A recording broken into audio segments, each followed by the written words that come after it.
Jaya Gopi Janavallabha Girivardhan Hari.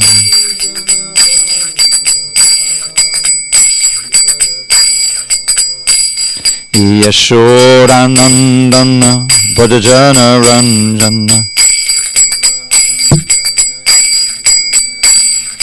Yashodanandana Bhajana Ranjana Yamuna Tira Vanachari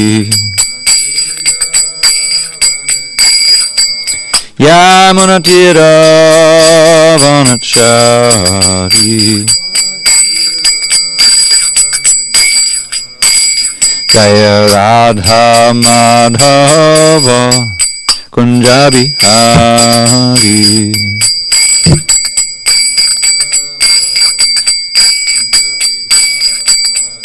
Jaya Radha Madhava Kunjabi Hari.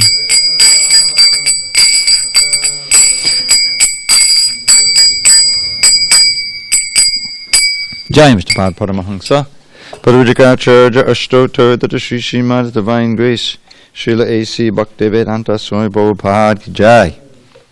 ISKCON BBT Founder Acharya Srila Prabhupada Ki Jai. Jai Om Vishnupad Paramahansa Parvajikacharya Ashtotar Tata Shri Srimad Divine Grace Srila Bhakti Siddhanta Saraswati Thakur Ki Jai. Ananda Koti Vaishnavinda Ki Jai. Namacharya Srila Haridas Thakur Ki Jai. Srimad Bhagavad Gita Ki Jai. Samaveda Bhaktivinoda Ki Jai. All glory to the assembled devotees. All glory to the assembled devotees. All glory to the assembled devotees. All glory to Shri Guru and Gauranga.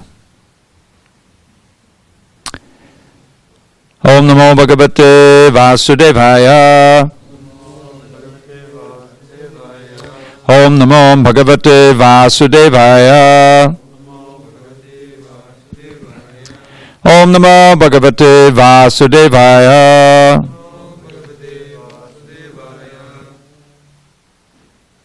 On this 10th day of November 2020 in SanDiego, we're reading from Srimad Bhagavad Gita as it is, translation and commentary by His Divine Grace A.C. Bhaktivedanta Swami Prabhupada. We are in chapter 3 entitled Karma Yoga, text 28 at the bottom of page 164.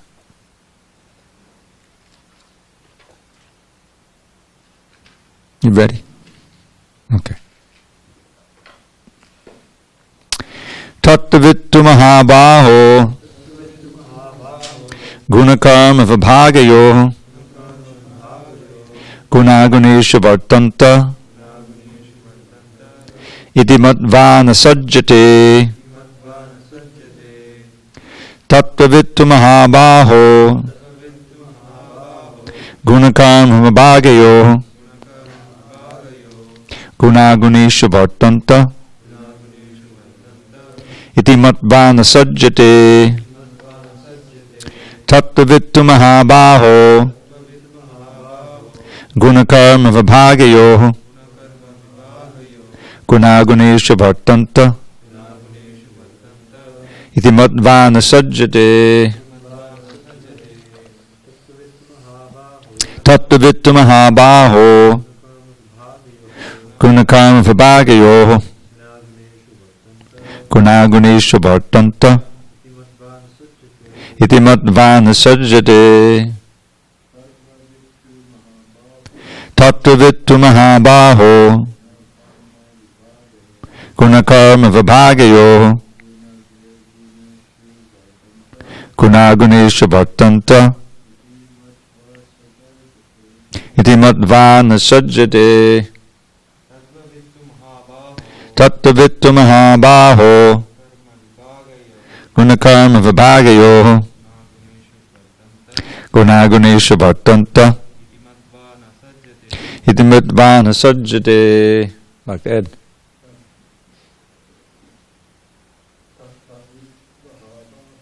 Tattavittu mahabaho gunakarma vibhagayo gunagunesha vartanta iti matvana sajjate. Word by words. Tattvavit, the knower of the absolute truth. 2. But, Mahabaho, O mighty armed one. Guna karma, of works under material influence. Vibhagayo, differences. Gunaha, senses. Guneshu, in sense gratification. Vartante, are being engaged. Iti, thus, matva, thinking. Na, never. Sajjate, becomes attached. Translation. One who is in knowledge of the absolute truth, O mighty armed one, does not engage himself in the senses and sense gratification, knowing well the differences between work in devotion and work for fruit of results. Purport. The knower of the absolute truth is convinced of his awkward position in material association. He knows that he is part and parcel of the Supreme Personality of Godhead, Krishna, and that his position should not be in the material creation. He knows his real identity as part and parcel of the Supreme, who is eternal bliss and knowledge, and he realizes that somehow or other he is entrapped in the material conception of life. In his pure state of existence, he is meant to dovetail his activities in devotional service to the Supreme Personality of Godhead, Krishna. He therefore engages himself in the activities of Krishna consciousness and becomes naturally unattached to the activities of the material senses, which are all circumstantial and temporary. He knows that his material condition of life is under the supreme control of the Lord. Consequently, he is not disturbed by all kinds of material reactions, which he considers to be the mercy of the Lord. According to Srimad Bhagavatam, one who knows the absolute truth in 3 different features, namely Brahman, Paramatma, and the Supreme Personality of Godhead, is called Tattvavit, for he knows also his own factual position in relationship with the Supreme. Om Jnana Timirandasya Jnananjana Shalakaya Chakshu Unmidatam Mena Tasmai Shri Gurave Namaha. I was born in the darkness of ignorance, but my spiritual master, Srila Prabhupada, opened my eyes with the torchlight of knowledge. I offer my humble obeisance unto him and all members of Shri Parampara, the disciplic succession. So, notice that word too. I mentioned this word too, right? In the first line. That means, on the other hand, by contrast. But, so he's contrasting the tattvavit to the person mentioned in text 27, Prakriti Kriyamanani. The spirit soul, bewildered by the influence of false ego, thinks himself the doer of activities that are in actuality carried out by the 3 modes of material nature. So it is said that the realized soul actually does nothing at all. And what that means is that he has no, the impetus for action is coming from the Supreme. Is it? If every one of you, I remember that verse that I forgot the other day from the 11th canto, which is an expansion on Yat Karoshi Yadashnasi Yad Johosi Dasi, Yat Krishna says in the 9th chapter, whatever you do, whatever you eat, whatever you offer, give away, do that as, or whatever austerity you perform, do that as an offering to me. So this verse by one of the 9 Yogendras, he says, Kayena vacha manasendriyava buddhyatmanava anusasastva bhavat kadodi yad yad sakalam parasmai narayanayeti samarpayetat. So he covers everything. Kayena, this means with the body. But then he says with the voice, vacha, with your mind, with your senses, with your intelligence, with yourself. All of these which have you attained, except for the self, by your activities in previous life, whatever you may have at your disposal. Karoti yad yat sakalam parasmai. All of your activities, you consider this is an offering to Narayan. Now you can imagine what that means. It means with every breath, every step, every thought, it's actually an offering to Narayan. Now, we can't just say it. You actually, if you're actually thinking fruitively, then immediately that thought is going to be gone. So it's a description of the Mahabhagavat. So in this sense, he's doing nothing. He's not doing anything on his own account. So whatever he does is an offering, is a sacrifice, is an act of devotion for the Lord. And you're aware of that fact and remembering him at the same time. So that's the tattvavit. Now Prabhupada refers to the tattvavit under Srimad Bhagavatam at the end of this purport. Vadanti tattvavidas tattvam yajnanamadvayam parameti paramatmeti bhagavanditi shabdyate. that the Supreme Truth is known by those who know the truth. They declare that this Supreme Absolute Truth is known in three phases: Brahman, Paramatma, Bhagavan, like that. So, Guna Gunesha Itimudbhana Sachite, the idea is that he does not engage himself in the senses and sense gratification. He has the same senses are there, the same mind is there as with the conditioned soul, but because they're connected to Krishna, they become more and more purified, or they're already purified. It's just like the famous iron in the fire. The same eyes are there, but when you're always seeing with the knowledge of the Shastra, you begin to see God everywhere, which is the truth.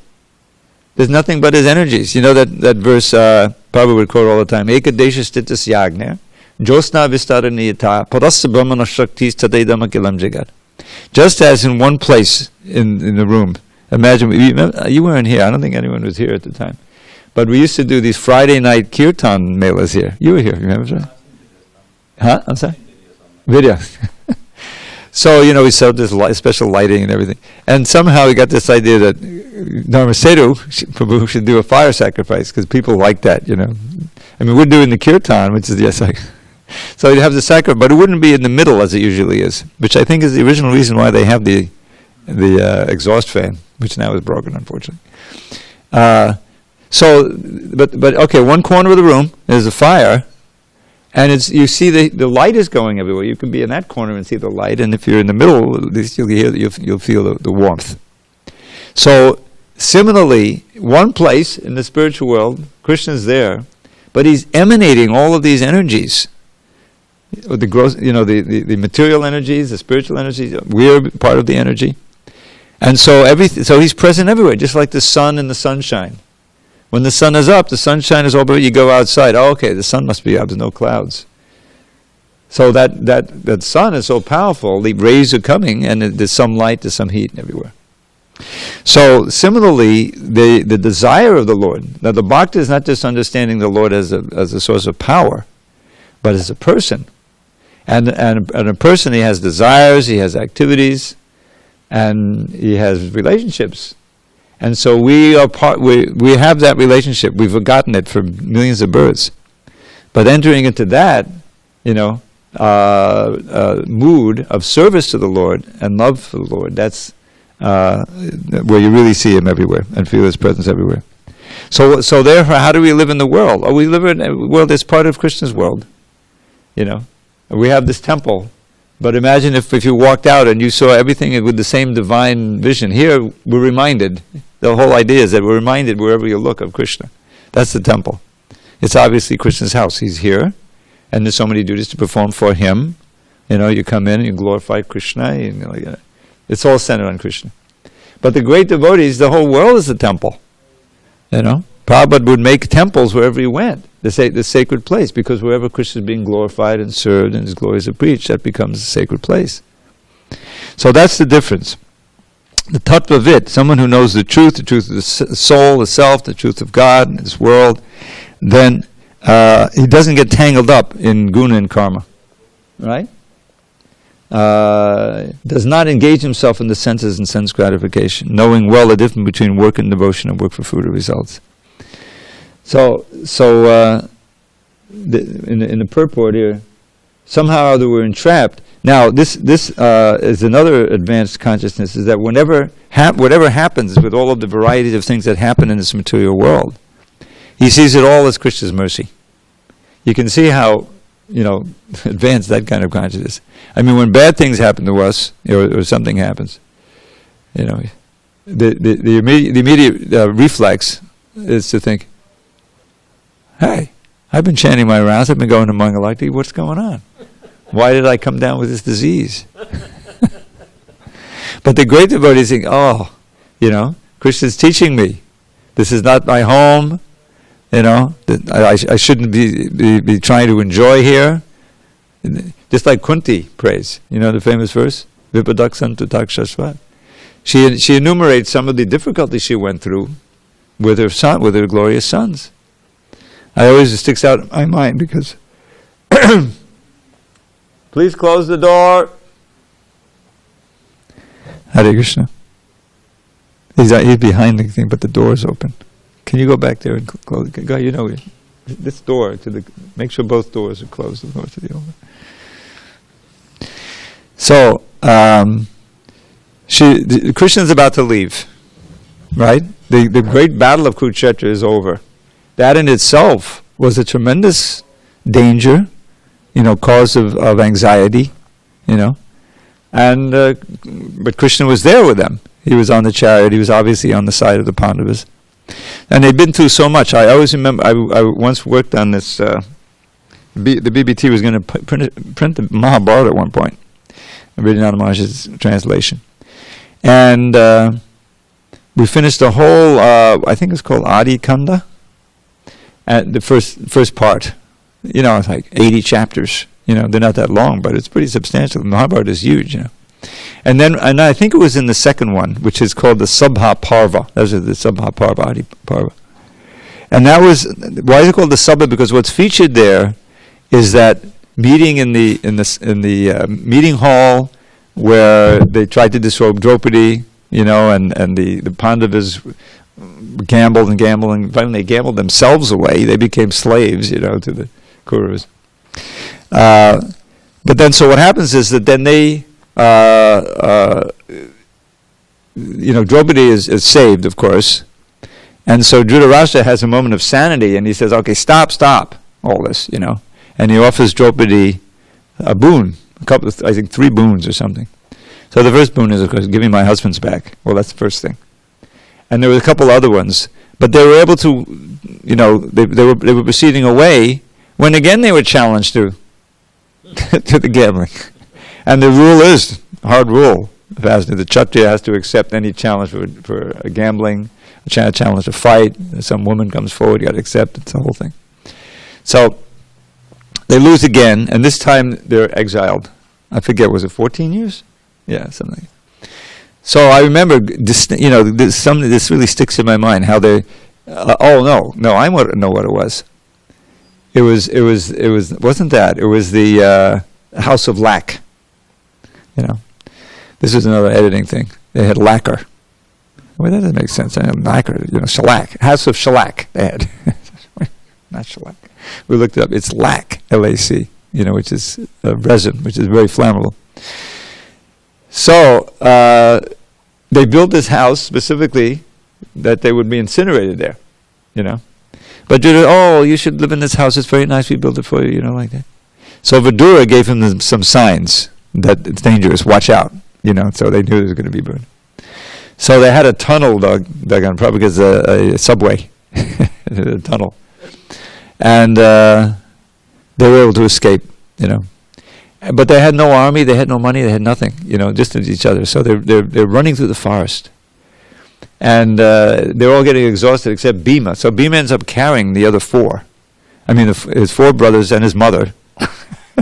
He's carrying everyone because he's got this unlimited strength, And they're out in his forest, and finally they have to take rest, and it's dark. And Bhima's looking at Kunti, she's a queen, she's lying on the bare ground, and he's just heartbroken, So then what happens is there's this Rakshasa comes along, Hidimba. You know the story. From childhood you heard. And I spend the blood of an Englishman. Isn't there something like that? He said, it sounds like this smells like human beings, at lunch, So he had his sister with him, Hidimbi. Says, go see what it is, let me know. We'll have a nice dinner. So she goes and she sees Bhima, very broad-shouldered, very powerful, so he immediately falls in love. And, but she's a Rakshasi, but they have shape-changing powers. So she changes her shape, into a beautiful girl. And she warns him, you got to get out of here, take me with you. But, my brother is there, he's horrible Rakshasa, he's going to eat you all. And so Bhima just laughs, he says, no, I'm going to fight him. So no, he's too big, just watch. So there's tremendous battle. And Bhima plays with him, they fight, and finally I think he does one of these twirling things where he kills him like Krishna does. So, and then he marries the Hidimbi.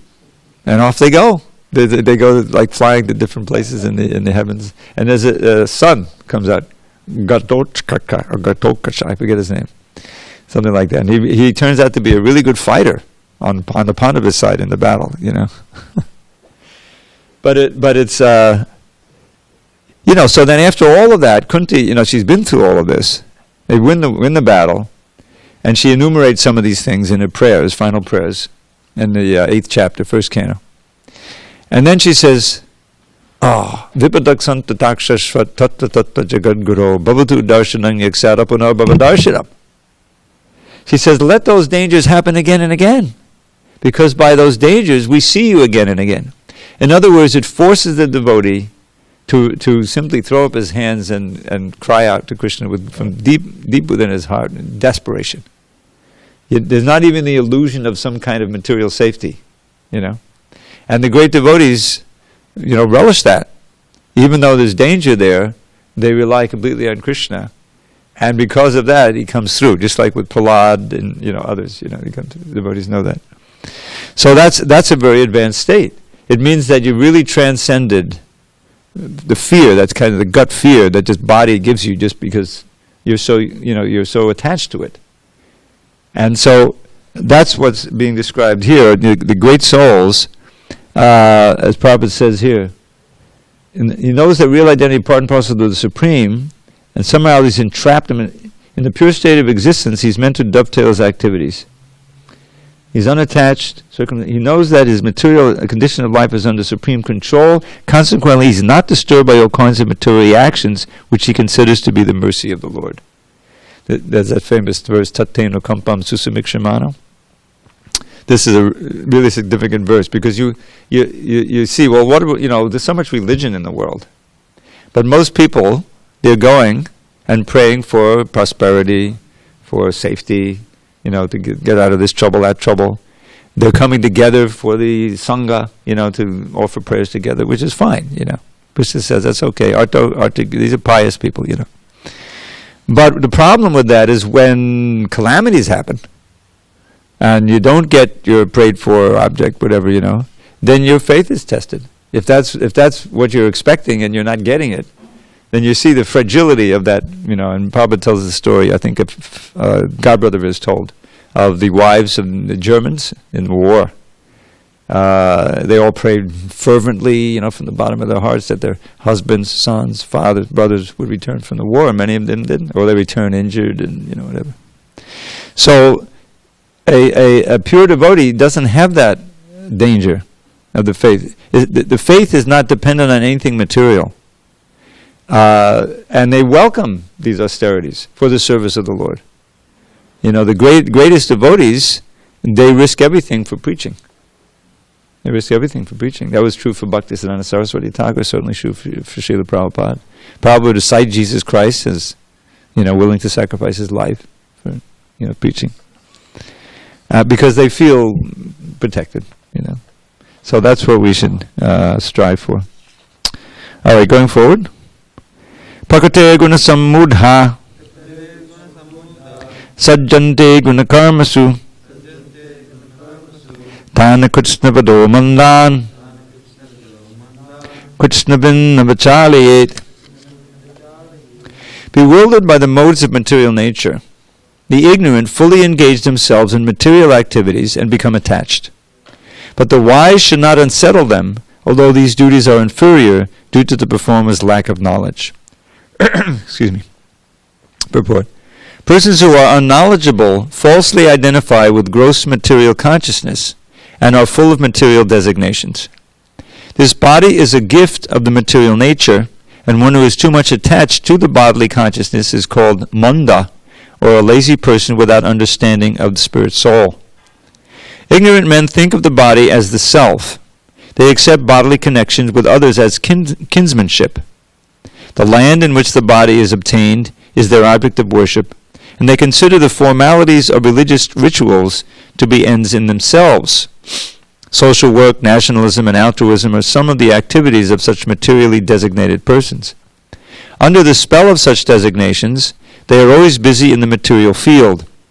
For them, spiritual realization is a myth, and so they are not interested. Those who are enlightened in spiritual life, however, should not try to agitate such materially engrossed persons. Better to prosecute one's own spiritual activities silently. Such bewildered persons may be engaged in such primary moral principles of life as nonviolence and similar materially benevolent work. Men who are ignorant cannot appreciate activities in Krishna consciousness, and therefore Lord Krishna advises us not to disturb them and simply waste valuable time. But the devotees of the Lord are more kind than the Lord because they understand the purpose of the Lord. Consequently, they undertake all kinds of risks, even to the point of approaching ignorant men to try to engage them in the acts of Krishna consciousness, which are absolutely necessary for the human being. So here you see a contrast, which sometimes comes up between Krishna's preaching and Lord Chaitanya's preaching. Because Lord Chaitanya was very much into, approaching everybody. And in his pastimes, you see some of his greatest devotees were lifted up from those who were outside the Vedic culture, obviously. And that famous statement, that in every town and village on this earth, my name will be sung. Well, Bhakti Siddhanta Saraswati Thakur certainly understood that, and he sent some men abroad to England to preach. They didn't do very well, but he wanted Prabhupada to do it. He wanted all of his disciples to do it, and Prabhupada actually took it up. So to do that means that you got to preach the Kirata Hunanda Pulanda Pukasha. You're not going to be dealing with people who are even familiar with the Vedic culture and Krishna consciousness. But Prabhupada found, paradoxically, that they were a better audience than the Indians. Because in India, everyone knows Krishna. They already know. I know Bhagavad Gita. My grandma told me about the Bhagavad Gita. So but those who didn't know anything, but as I mentioned, they kind of have themselves shook up by the mid-60s with the drugs and the culture and everything, and so they were they were searching, they were open.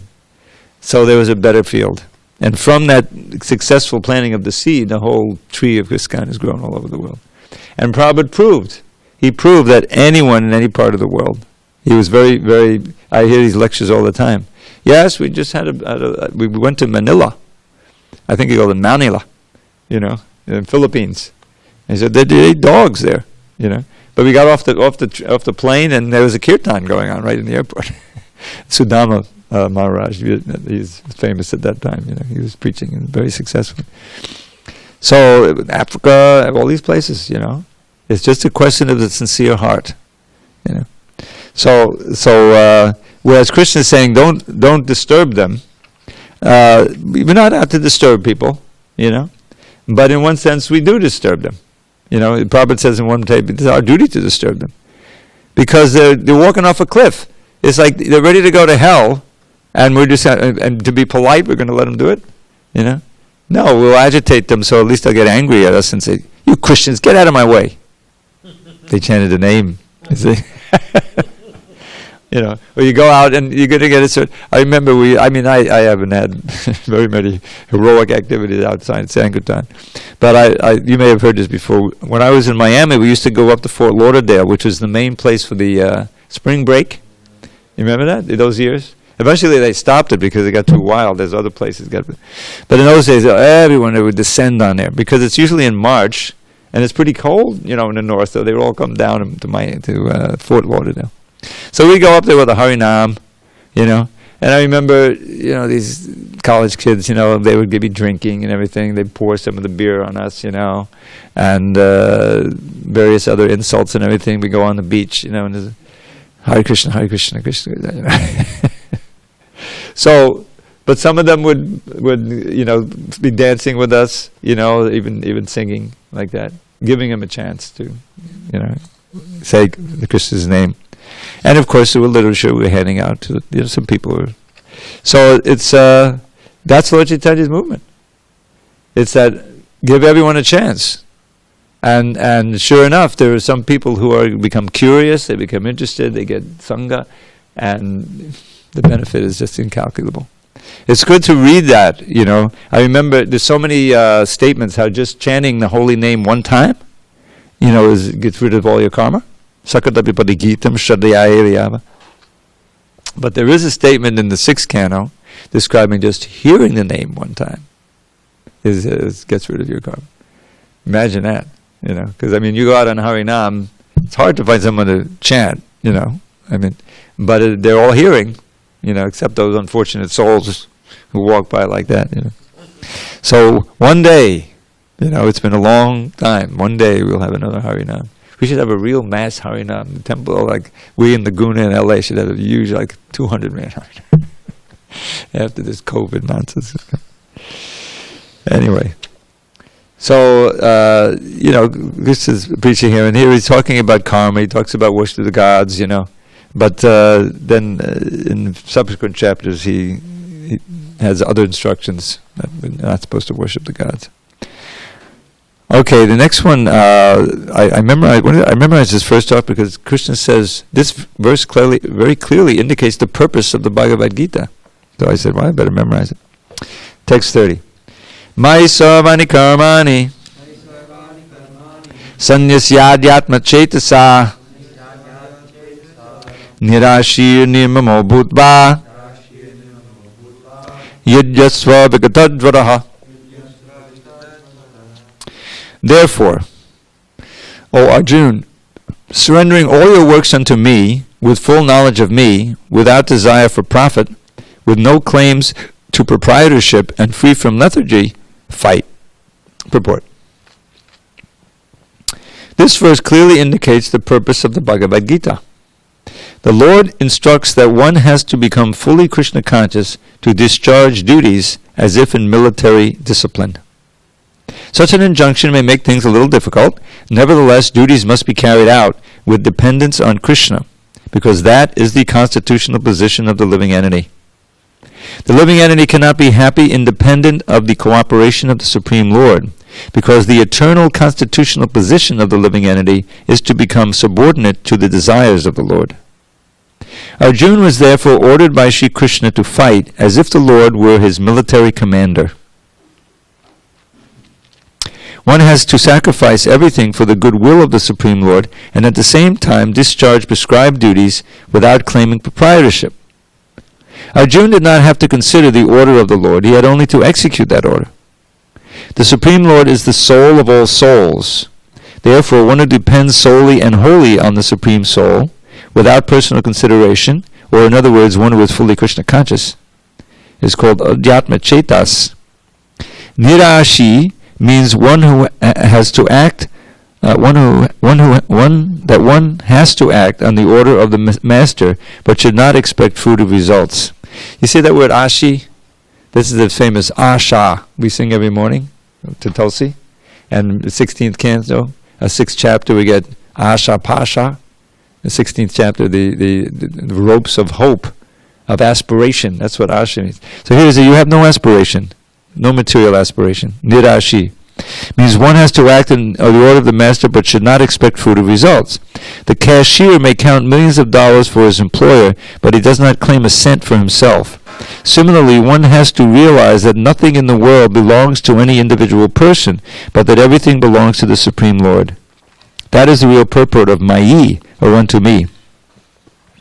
And when one acts in such Krishna consciousness, certainly he does not claim proprietorship over anything. This consciousness is called nirmama, or nothing is mine. And if there is any reluctance to execute such a stern order, which is without a consideration of so-called kinsmen in the bodily relationship, that reluctance should be thrown off. In this way, one may become vigata dvara, or without feverish mentality or lethargy. Everyone, according to his quality and position, has a particular type of work to discharge, and all such duties may be discharged in Krishna consciousness as described above.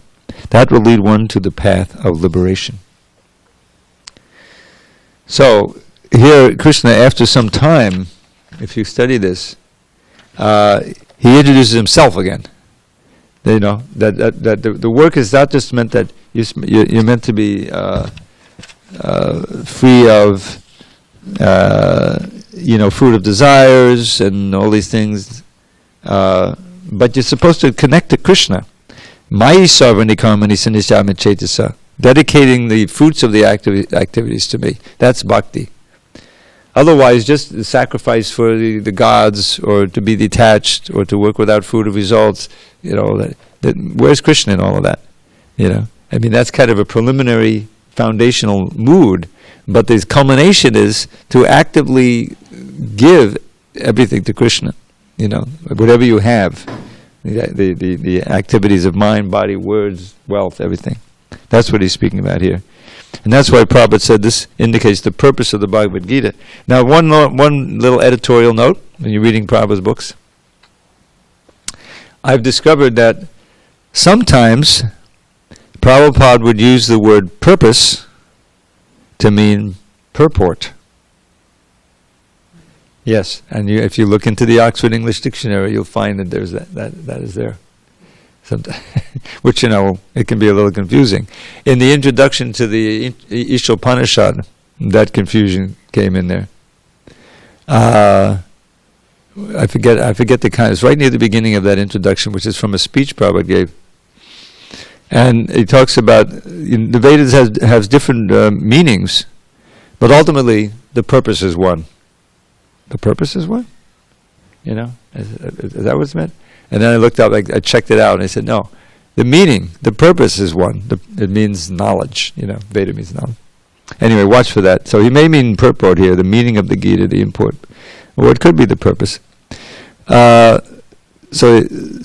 surrendering all with full knowledge of me, without desire for profit, with no claim for pride, free from lethargy, fight. So it's like you can substitute your own, work in there. Yujya, whatever. That's yujya means to fight. So we have our own duties to perform, because those of us who are full-time devotees, our duties are all linked up to Krishna automatically. But someone who's living on the outside, who has to perform to support a family, whatever. So the same principle is there, but instead of yujya, you just fill in your own occupation. But those other things have to be, characteristics have to be there. It's not easy to give up the sense of proprietorship, because you say, oh my God, how am I going to live in this world? How am I going to buy my groceries? So that it develops when more and more of your life is dedicated to Krishna. Okay, this belongs to Krishna, but I need to sustain this body, and therefore I need to get groceries and live, and then for the purpose of serving Krishna. That's the whole idea. Is that when you're saturated with Krishna consciousness and you're practicing strictly, then you'll feel that more and more of your life, your energy is being directed toward Krishna's purpose. And that's the whole idea, is that and eventually you become purified of this sense of separation from Krishna. And you have no aspirations, that material aspirations. But you have to have aspirations, so those aspirations have to be something related to Krishna. I want to develop this skill so I can serve Krishna. I want to do this activity. I want to become advanced to serve Krishna. That's the ultimate motivation. Just like we sing, Radha Krishna Seva Bhave Abhilashi, Asha. That's the Asha. Right at the beginning of the song. Second line. Namo Namo Tulasi Krishna Prayasi Namo Namo. Radha Krishna Seva Bhave Abhilashi. My desire is to attain the service of Sri Radha and Krishna. So, just by enunciating that, it helps to direct our attention and do the things that help us to develop that desire. So, and nirashir nirmamo bhavat when it comes to material things. So this is a very nice verse. Unto me, when one acts in Krishna Kanda, certainly he does not claim proprietorship over everything. Now there's one verse, one of the prayers of Gajendra, and I'm forgetting the Sanskrit. Okay, tomorrow I'll remember it. But what his point there is that when one is really nishkinchana, and nishkinchana is another word that means having no sense of separate proprietorship, then when such a person sings your glories, my Lord, then he dives into an ocean of happiness. You see, and this is the fruit. This is the result the wonderful fruit of developing these qualities of detachment, austerity, sacrifice. It purifies the heart, so then, when you do your direct bhajan, you meet with the devotees, it's just pure nectar. You know? I mean, you can do that, you can have kirtan at any time, and it's purifying. But to have an overwhelming sense of, joy at doing that, that requires that you're pure, your heart is pure. Of what? Of these latent material desires. Nadanang, najanang, sundarim. Good Lord Chaitanya is praying. He says, this is what do I want? We have to want something. We can't be desire less. We have to purify the desires. So here's what I don't want. Nadanam, najanam, nasundarim, kapitang va, jagadisha kamaye. I don't want wealth. I don't want followers. Just think that we just had an election, and all these guys are spending millions and millions and even billions of dollars to get more followers. Followers, adulation, power, all of these things. No, I don't want that. I don't want wealth. I don't want followers. I don't want beautiful spouse. I don't want kavitam. I don't want great material knowledge. Or any fruit of activity. And I don't want liberation. Mama janmani janmani isha. As soon as you say janmani janmani, it means birth after birth. Then what do you want? Ahoitiki. Mama janmani janmani isha. Bhavata bhakti ahoitiki tvayi. Birth after birth, let me have unmotivated devotion unto you. That's the mood. He's teaching us the mood with which we should chant Hare Krishna. Beginning with Trinadapi Suni Chena. More humble than a blade of grass, tolerant than a tree, to give all praise to others, not desiring any praise. It's exactly opposite to the model we have. We read the Yajadachari Shreshtas verse, meaning whatever example the leader sets, a respectable person, and then people follow. The average person follow. So we had an example. I'm not going to name any names. Of the exact antithesis of this verse. Just think of it. Trinadapi Suni Chena? No. Todadapi Sishna? No. Just the opposite. Not intolerant. Always ready to give credit to others and not wanting any for oneself? No. 180 degrees. Perfect example of what we should not be. So, breaking down that huge mountain of false ego, that's what Krishna kindness means. That's what all the bowing down is, and the praying, and the austerity, and because that false ego is what's keeping us bound here. It describes ahankara vimudhatma karta ahamiti manyate. We're bound by these three modes of nature. The famous painting, right? There's a painting where I'm sure it's in all the Gitas because it's so famous. Where you have the three modes of nature is personified. There they are. Plate number 6. The spirit soul bewildered by the three modes of material nature. We just read this from this chapter we were just reading. Krishna's at the top, and then you have those three modes: goodness, passion, ignorance, and you have the worker and the boss. But they're both being manipulated as puppets. This painting was done Macmillan Gita, and the Macmillan Gita had this translation differently. Believe it or not, what we had was. The spirit soul, bewildered by the three modes of nature, thinks himself the doer of activities that are actually carried out by the three modes of material nature. So that was fixed. But it's still a wonderful painting, so the translation here is there properly. But if you're not developing your service to Krishna and agreeing to be controlled by him and his desires, which is our constitutional position, then you will still be controlled. But you will be controlled by the three modes of material nature. And you're thinking, I'm independent, I'm the boss, he's the slave, he's digging the coal, I'm, making the billions of dollars. How long does that last? As long as this body lasts, and then, So, we should follow this. This is clearly the purpose of the Gita. To engage in our activities, whatever they may be, and sanyasyatma, meaning renounce as far as possible this sense of adhyatma cetasa, full knowledge of the self. giving the fruits as much as possible, not desiring anything for self and not feeling possessiveness, and not being reluctant to perform our duties. That comes up in another. Okay, so we're almost getting to that point. I think the next week we'll come to it. Where Arjun asks this question. Text 36, so this is 30. All right, let's do one or two more. 31.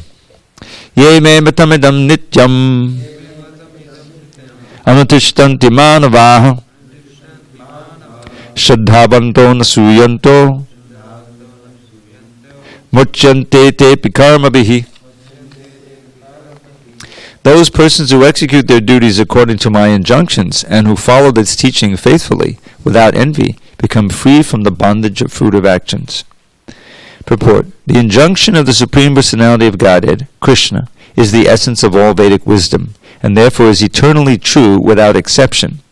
As the Vedas are eternal, so this truth of Krishna consciousness is also eternal. One should have firm faith in this injunction, without envying the Lord. There are many philosophers who write comments on the Bhagavad Gita, but have no faith in Krishna. They will never be liberated from the bondage of fruit of action. But an ordinary man with firm faith in the eternal injunctions of the Lord, even though unable to execute such orders, becomes liberated from the bondage of the law of karma. In the beginning of Krishna consciousness, one may not fully discharge the injunctions of the Lord, but because one is not resentful of this principle, and works sincerely without consideration of defeat and hopelessness, he will surely be promoted to the stage of pure Krishna consciousness. So Prabhupada's giving a lot of positive encouragement here. Without become free from the bondage of fruit of action. So this is a lot of what karma yoga is all about, is learning how to act in such a way that you're getting free from karmic reactions, both good and bad, and you're not creating any new ones. This is what the whole idea of sacrifice is, and tapasya, is that you're getting. But the process of Krishna consciousness includes all that. If we simply practice bhakti yoga as it's been given to us, we don't have to worry about getting free from our karma. This is a big consideration when you're living in a culture where the prime goal that everyone is accepting, basically, is to get free of birth and death. If I'm going to get free of birth and death, then I have to get free from the bondage of my previous activities in karma. And so there's a prayaschitta and all these different things, atonement, like that. But all of that is obviated by Krishna consciousness. It's the elevator upward. Prabhupada says you can take the stairs, but you can also get on the elevator, and I get much faster and all inclusive. So that's why after all of this, Krishna will say Sarva Dharma Padachija Mamekam Sarva.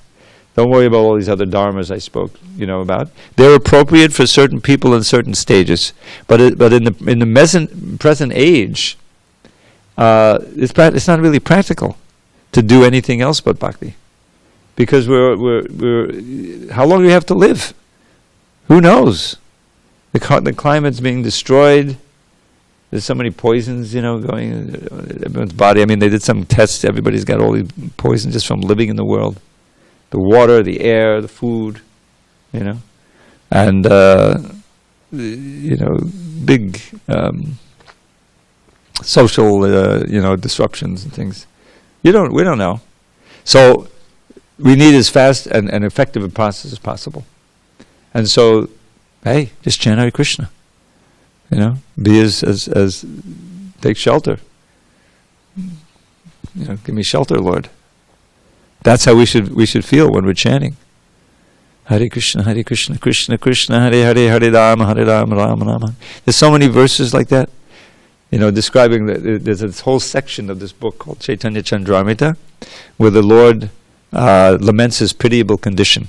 That's the title of it. This is a wonderful devotee, Prabodhananda Saraswati, Gopalbhata Goswami's uncle, very skilled in writing and also music, I understand, and all arts and things.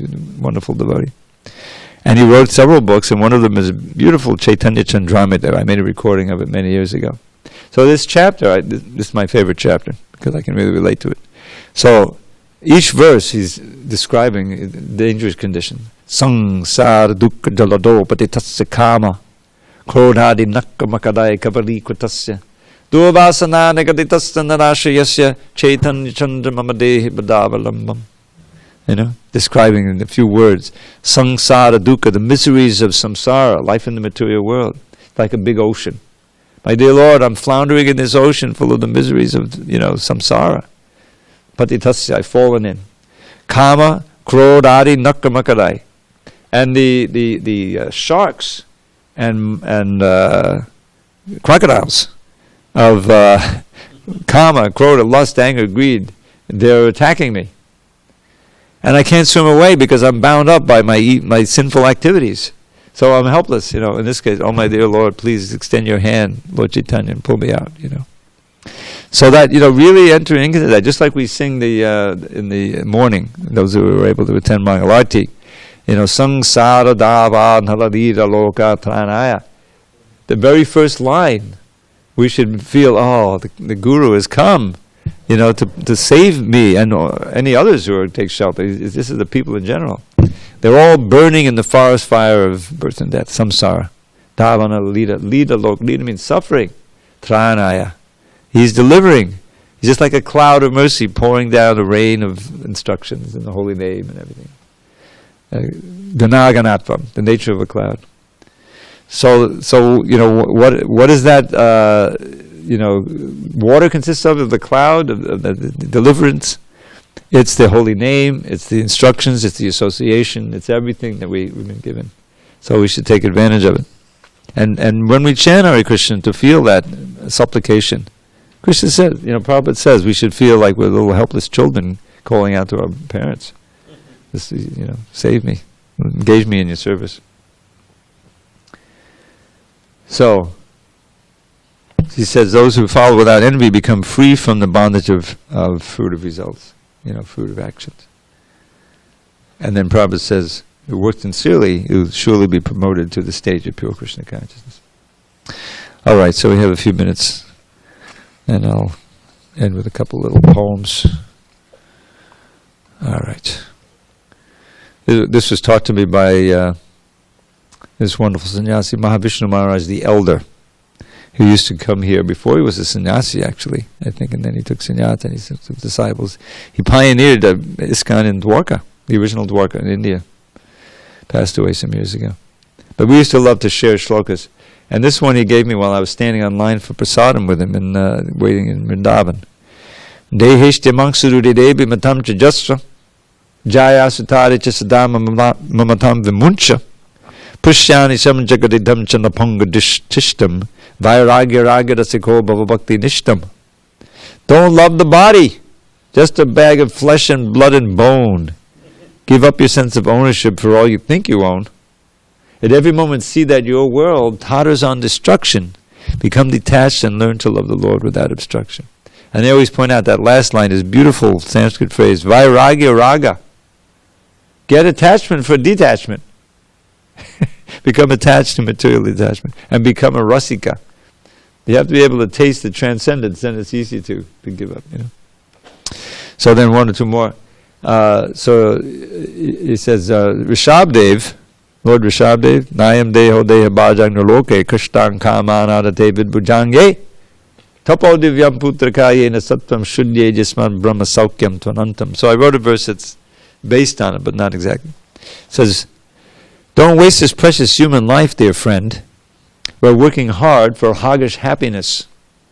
Through Bhakti Yoga, worldly life transcend and learn to taste divine love's endless bliss. Now what he really says there is, perform tapodivyam, divine austerities. Purify your existence, by which purification you will become able to taste Brahma Saukyam, Tvanandam, which doesn't end. Spiritual happiness which doesn't end. In other words, it's not like material happiness. So that purification is the process of Bhakti Yoga. All right, one more little quick one. Marulam marulam vaparasya vibho marulam marulam vadanam marulam marugandhi madhusmitamaetadaho marulam marulam marulam marulam. Sweet, sweet is my dear Lord's form. Sweet is still his face so fair, but his honey-scented gentle smile is sweet beyond compare. You can all learn that one. All glories to Srila Prabhupada. Hari Hari Bol.